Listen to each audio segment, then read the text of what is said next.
أهلا بكم.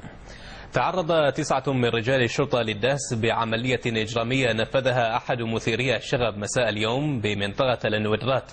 صرح بذلك مدير عام مديرية شرطة المحافظة الوسطى، وأوضح أن رجال الشرطة وأثناء قيامهم بواجبهم في منطقة النويدرات بالتعامل مع مجموعة تحاول إثارة أعمال الشغب والتخريب أصيب أحد المتورطين برأسه، وعلى الفور قام شقيقه بقيادة سيارته بسرعة هائلة ودهس رجال الشرطة عمدا، ما أدى لإصابة عدد من رجال الشرطة، 4 منهم تعرضوا لإصابات بليغة و5 لإصابات مختلفة، فيما تعرض سائق السيارة لإصابات متفرقة، ونقل المصابون للمستشفى لتلقي العلاج.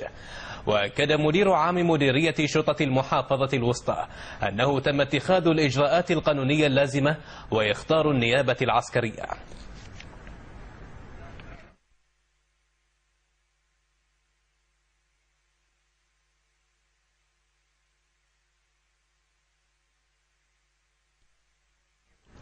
أكرر، تعرض 9 من رجال الشرطة للدهس بعملية إجرامية نفذها أحد مثيري الشغب مساء اليوم بمنطقة النويدرات.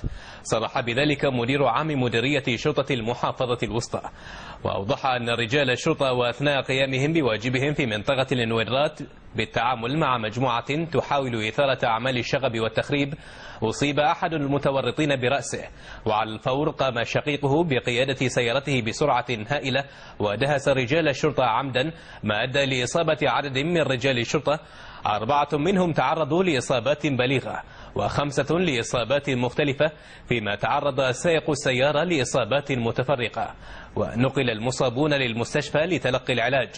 وأكد مدير عام مديرية شرطة المحافظة الوسطى أنه تم اتخاذ الإجراءات القانونية اللازمة ويختار النيابة العسكرية.